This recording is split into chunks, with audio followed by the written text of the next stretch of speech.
மனம் சிவமயமாகி மன்மனாபவ இசை ஒலிக்கிறது. உணர்வு சிவமயமாகி சிவமன்மனாபவ பாடல் மலர்கிறது.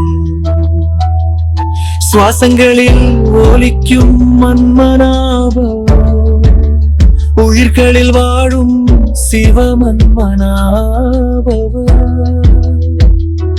சிவபாபாவின் நினைவில் மயங்கி மனதில் பிறந்தது அந்த ஈர்ப்பு. ஒவ்வொரு அலைக்கும் சிவனின் கீதம், தேக உணர்வை அழிக்கும் சீதம். ஒவ்வொரு அணுவிலும் ஒலிக்கும் ஓர் நாமம் சிவமன்மனாபவ, சிவமன்மனாபவ. ஒவ்வொரு காவிற்கும் காதல் சிவமன்மனாபவ. ஒவ்வொரு சுவாசத்திலும் ஓசை சிவமன்மனாபவ. ஒவ்வொரு புயலுக்கும் கரை சிவமன்மனாபவ. ஒவ்வொரு சாதனைக்கும் பாதை சிவமன்மனாபவ. ஒவ்வொரு இரவுக்கும் விடியல் சிவமன்மனாபவ. ஒவ்வொரு காத்திருப்பின் பரிசு சிவமன்மனாபவ. ஒவ்வொரு தவறின் உணர்வு சிவமன்மனாபவ. ஒவ்வொரு பிறவியின் தேடல் சிவமன்மனாபவ. ஒவ்வொரு காரணத்திற்கும் தீர்வு சிவமன்மனாபவ. ஒவ்வொரு ஆன்மாவின் உறுதி சிவமன்மனாபவ. ஒவ்வொரு பிரச்சனையின் தீர்வு சிவமன்மனாபவ. ஒவ்வொரு யோகியின் உயிர் சிவமன்மனாபவ. ஒவ்வொரு பொக்கிஷத்தின் சாவி சிவமன்மனாபவ. ஓம் சாந்தி. சிவ மன்மனாபவ பட்டியினுடைய 18வது நாள்.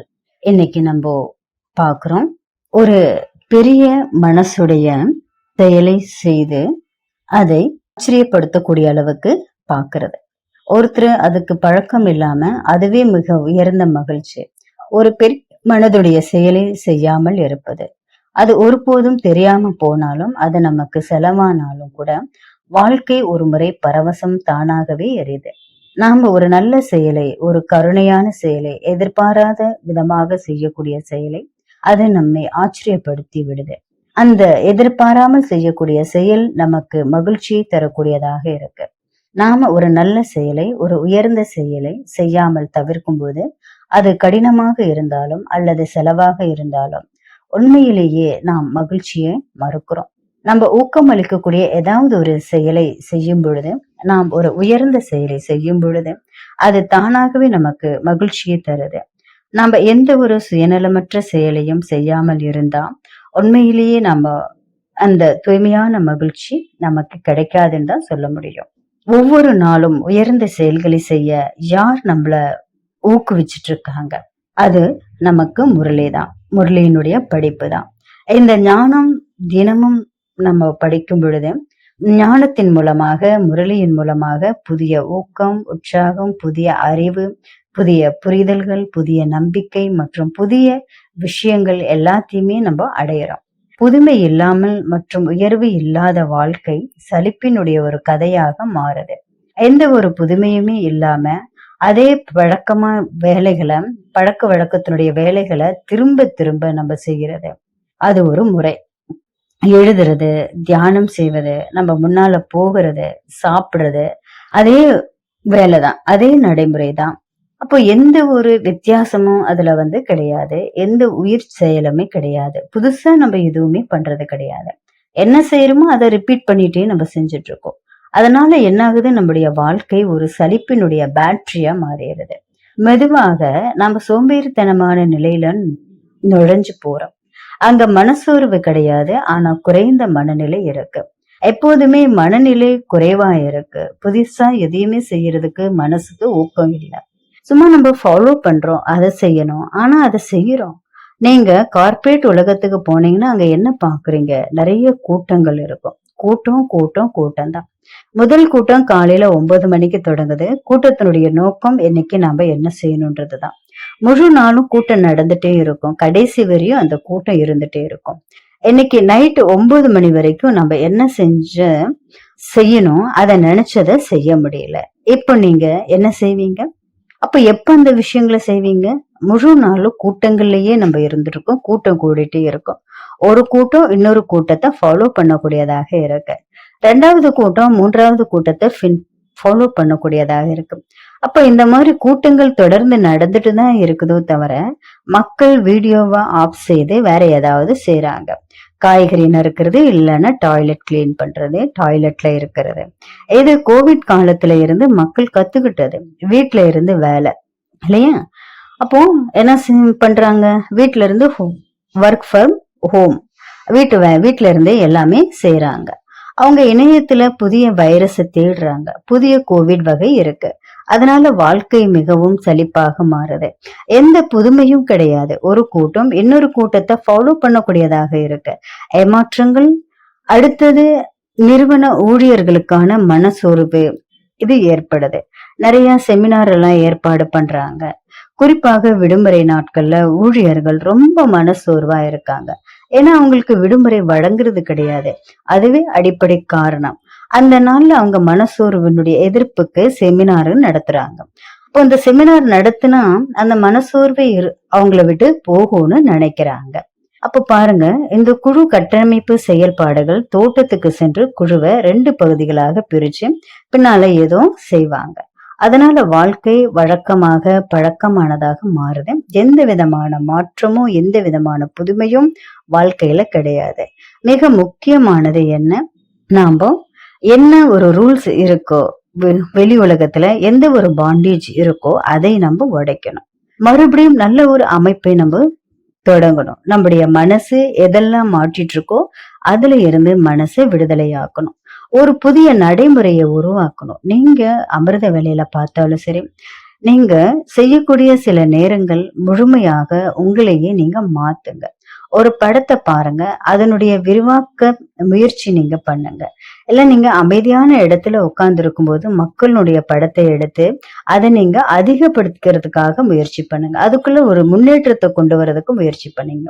எனக்கு ஒரு புதுமை அல்லது மதுபன் பற்றிய ஏதாவது ஒரு படத்தை எடுத்து நான் இங்க எங்க இருக்க, நான் இப்ப என்ன செஞ்சுட்டு இருக்கேன் சிந்தனை பண்ணுங்க.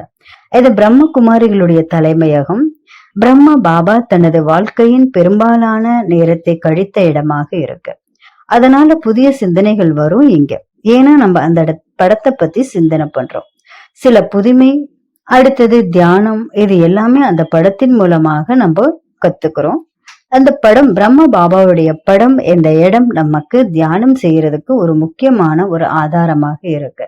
உள்ள போகும்போது மதுபனுடைய படத்தை எடுத்து உட்கார்றதுக்கு முன்னால அதை பாருங்க, அது என்ன, அதுல என்னென்ன விஷயங்கள் எல்லாமே இருக்கு, அதை நீங்க செக் பண்ணுங்க. பாருங்க, இது ஒரு அழகான பழக்கமா இருக்கு. படத்தை எடுத்து அதை நீங்க எக்ஸ்பிளைன் பண்ணணும். உதாரணமாக இந்த கதவுனுடைய படத்தை எடுத்தா இத எப்படி நீங்க எக்ஸ்பிளைன் பண்ணுவீங்க? சரி, ஒரு கதவு இருக்கு, அதுல நிறைய கொடை இருக்கு, பச்சை தாவரங்கள் இருக்கு, சிவப்பு பூக்கள் இருக்கு, காத்து ரொம்ப குளிரா இருக்கு, சுத்தமா இருக்கு, கதவு மூடப்பட்டு இருக்கு. நிறங்களை தெரிவாக நீங்க விளக்கி புரிய வைக்கணும். இப்போ எந்த தாவரங்கள், எந்த செடி கொடிகள் இருக்கு, வெளியே என்ன இருக்கு. ஆகவே இது ஒரு படம், இது ஒரு காட்சி, ஒரு புகைப்படம், ஒரு உருவத்தினுடைய படத்தை நம்ம எக்ஸ்பிளைன் பண்றது புதுமையை உருவாக்கக்கூடியதாக இருக்கு. தியானம் செய்யக்கூடிய ஒரு முறை, படத்தை வச்சு நம்ம தியானம் பண்றோம், ஒரு உருவத்தை வச்சு நம்ம தியானம் பண்றோம். ஒரு படத்தை எடுத்துக்கங்க. அதை எடுத்துட்டு நீங்க ஹோட்டலுக்கு போயிட்டு அந்த படத்தை எடுத்து பின்னால மக்கள் என்ன செய்யறாங்க அதை நீங்க எழுதுறதுக்கு முயற்சி பண்ணுங்க. ஆகவே புதுமை மனம் புதுமைக்கு பசியோட இருக்கு. நீங்க அதற்கு வேறு ஒரு பழைய உணவை கொடுத்தா அது சலிப்பு ஏற்படும். ஒரு மனிதன் ரயில்ல டிராவல் பண்ணிட்டு இருக்கான். அவன் தன்னுடைய டிஃபனை திறந்து, ஆஹா, மறுபடியும் எனக்கு உருளைக்கிழங்குன்னு சொல்றான். அவன் ஆர்வமே இல்லாம சாப்பிடுறான், மகிழ்ச்சியே இல்லாம அவன் சாப்பிடுறான். அடுத்த நாள் அவன் மறுபடியும் டிஃபன் திறந்து பாக்குறான். ஆஹா, மீண்டும் உருளைக்கிழங்கு. அவன் சந்தோஷம் இல்லாம போகிறான். 3வது நாள் அவன் மறுபடியும் டிஃபன் திறக்கிறான். அவன் தினமும் அந்த ரயில் பயணம் செய்யறான். அந்த பயணத்துல அவனுக்கு குறைந்த நேரம் தான், அதனால அவன் உணவை ட்ரெயின்ல தான் சாப்பிடுறான். 3 நாளும் அவன் திரும்ப திரும்ப திறந்து ஆஹா, மீண்டும் உருளைக்கிழங்கு உருளைக்கிழங்குன்னு சொல்றான். அவன் பக்கத்துல தினமும் உட்காரக்கூடிய மனிதன் இதை பார்த்து கேக்குறாரு, ஏன் உங்க மனைவி கிட்ட புதுசா எந்த வெஜிடபிளும் நீங்க செய்ய சொல்லலையான்னு அவன் கேக்குறான். அப்போ அவன் சொல்றான், என்னுடைய மனைவி, எனக்கு மனைவி கிடையாது, நான் ஒரு பேச்சுலரா இருக்கேன், நான் தான் தயார் செய்யறேன். ஆகவே நாம நம்முடைய சொந்த நடைமுறையினுடைய பாதிப்புல இன்னைக்கு இருந்துட்டு இருக்கோம். புதியதை உருவாக்குவது ஒரு புது முறைதான். முதல் விஷயம், நீங்க ஏதாவது நினைவுல வச்சுக்கணும்னு விரும்புனீங்கன்னா அல்லது புரிஞ்சு கொள்ளணும்னு நீங்க நினைச்சீங்கன்னா முதல்ல புதுமையை உருவாக்குங்க. ஒரு புதிய முறை நமக்கு ஒரு சட்டத்தை உருவாக்கக்கூடியதா இருக்கு. பழசிலிருந்து விடுதலை ஆகுறதுக்கான ஒரு வாய்ப்பை அமைக்கக்கூடியதாக இருக்கு. ஆனா இப்போ நம்ம சொல்ற மாதிரி கிடையாது. முரளியில இருந்து எந்த ஒரு லைனை நம்ம எடுத்துக்கணும். நான் ஒரு தூய்மையான ஆத்மா, நான் ஒளியினுடைய ஒரு சிறு துளியா இருக்கேன். அந்த வரியை நீங்க மாற்றி சொல்ல முயற்சி பண்ணுங்க. நான் பரிமாணமற்ற ஒளித்துளி, நான் லைட் ஹவுஸா இருக்கேன். புதுசா ஒண்ணு இப்போ அந்த புதிய லைன்ல உருவாக்கக்கூடியதாக இருக்கு.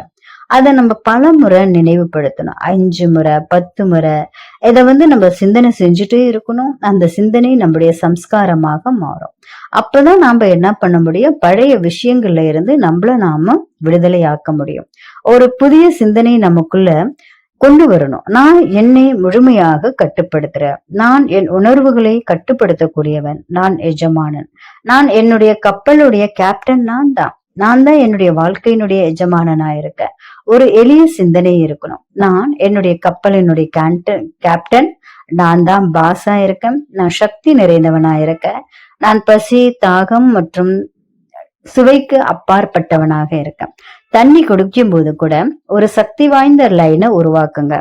நான் தண்ணி குடிக்கிறது கிடையாது, நான் தெளிவை குடிக்கிறேன். எனக்குள்ள ஒரு தெளிவை உருவாக்குறேன். நான் ஆன்மீக தண்ணியை குடிக்கிறேன். நான் தூய்மையை குடிக்கிறேன். நான் தெய்வீகத்தை குடிக்கிறேன். இது என்னுடைய வாழ்க்கையினுடைய அமிர்தமாக இருக்கு. இது ஆரோக்கியமான டானிக். இது தண்ணி கிடையாது, இது திருப்தி. நான் குடிக்கிறேன். இப்ப நான் நிரம்பியவனா இருக்கேன். எனக்கு எதுவுமே தேவையில்லை. ஆகவே நீங்க ஒரு சக்தி வாய்ந்த சிந்தனையை உருவாக்கி அதை திரும்ப திரும்ப சொல்லும் போது அந்த சிந்தனை மெதுமெதுவாக சம்ஸ்காரமாக மாறுகிறது. இது சிந்தனையை சம்ஸ்காரமாக மாற்றக்கூடிய செயல்முறையாகும்.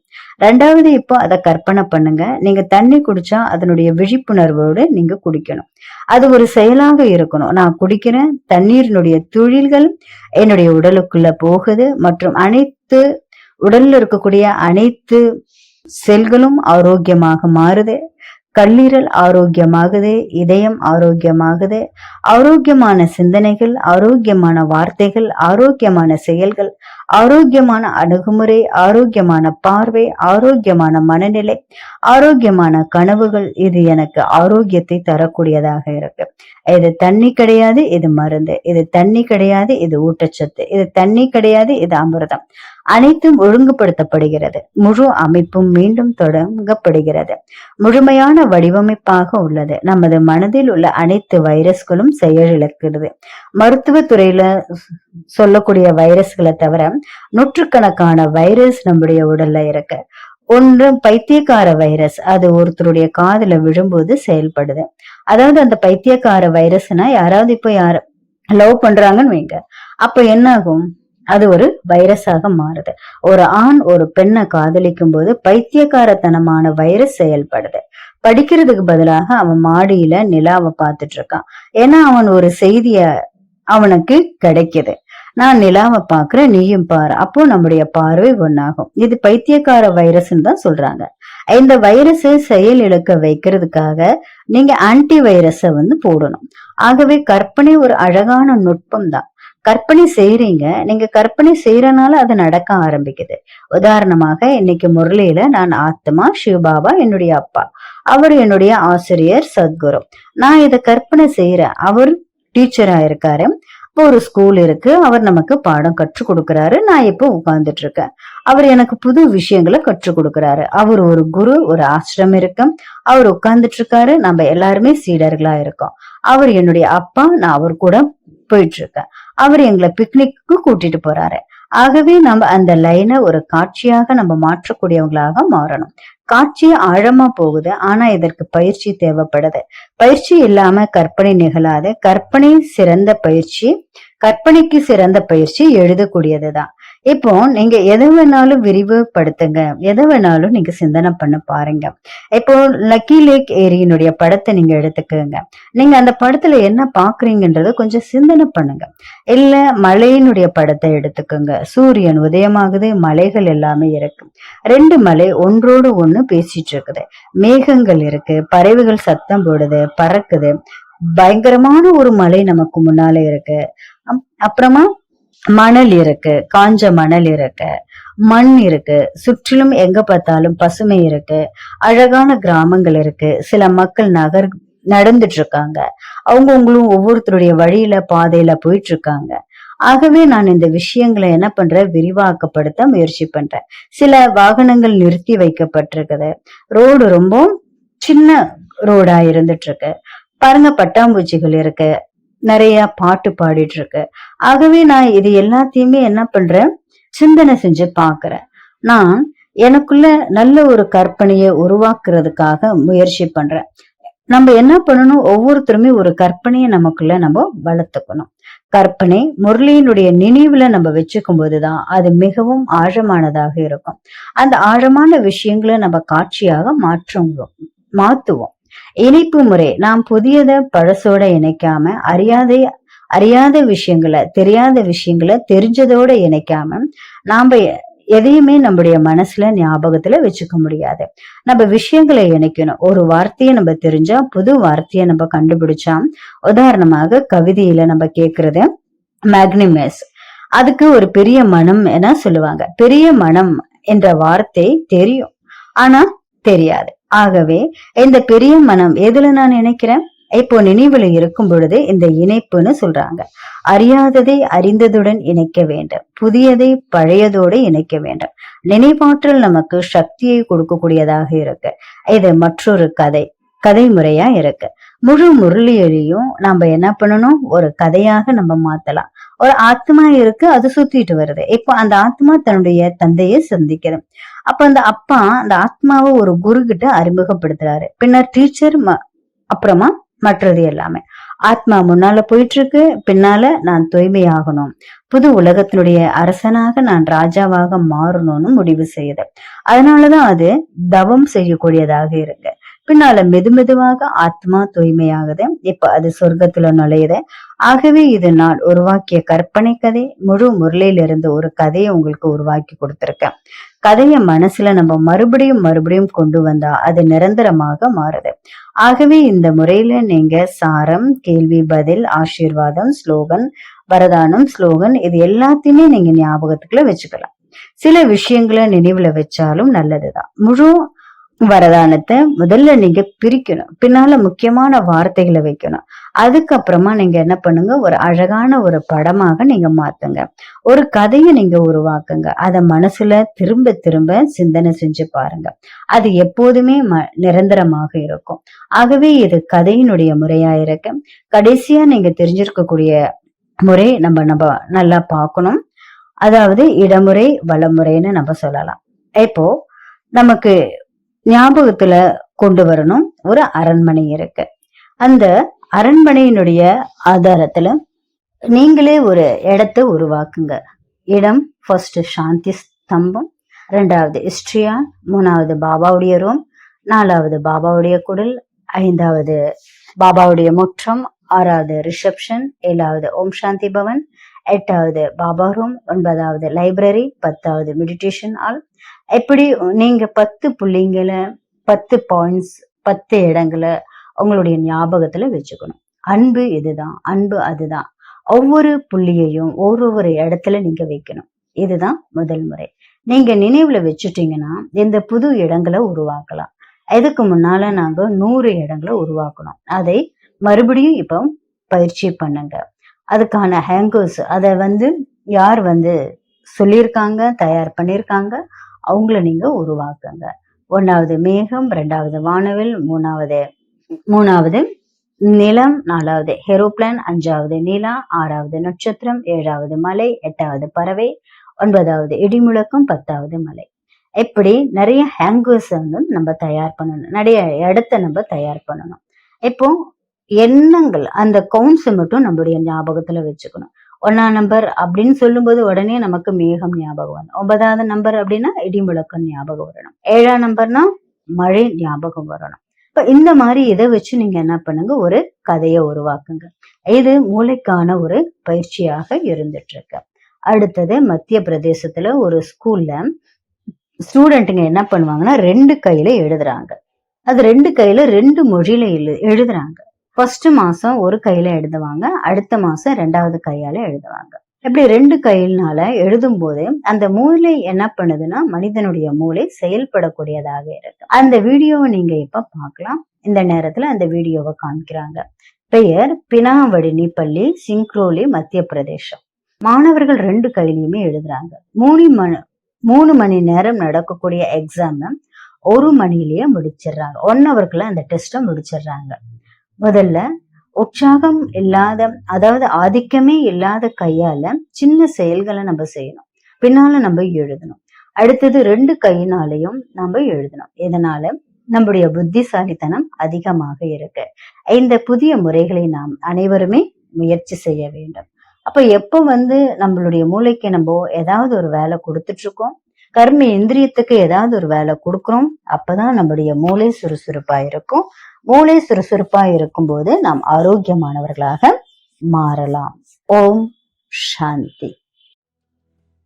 ஒரு புண்ணியத்தின் செல்வம் சிவமன்மனாபவ, ஒவ்வொரு இருளின் தீபம் சிவமன்மனாபவ, ஒவ்வொரு சிந்தனையிலும் பரவல் சிவமன்மனாபவ, ஒவ்வொரு பந்தத்தில் இருந்து விடுதலை சிவமன்மனாபவ, ஒவ்வொரு ஆசையின் திருப்தி சிவமன்மனாபவ, ஒவ்வொரு பூண்டின் வானம் சிவமன்மனாபவ, ஒவ்வொரு மனதின் ஓடி சிவமன்மனாபவ, ஒரு சோதனையின் தைரியம் சிவமன்மனாபவ, ஒவ்வொரு ஒளியின் புன்னகை சிவமன்மனாபவ, ஒவ்வொரு காயத்தின் மருந்து சிவமன்மனாபவ,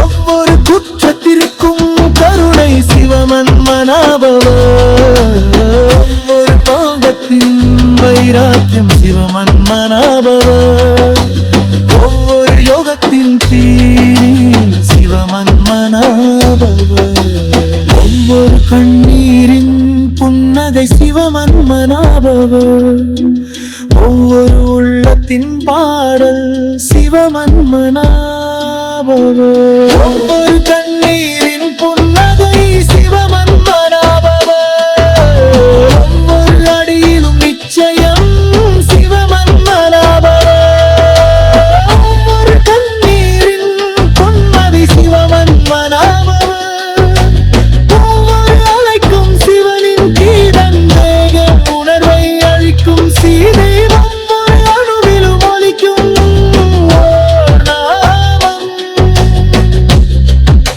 சிவமன்மனாபவ, சிவமன்மனாபவ.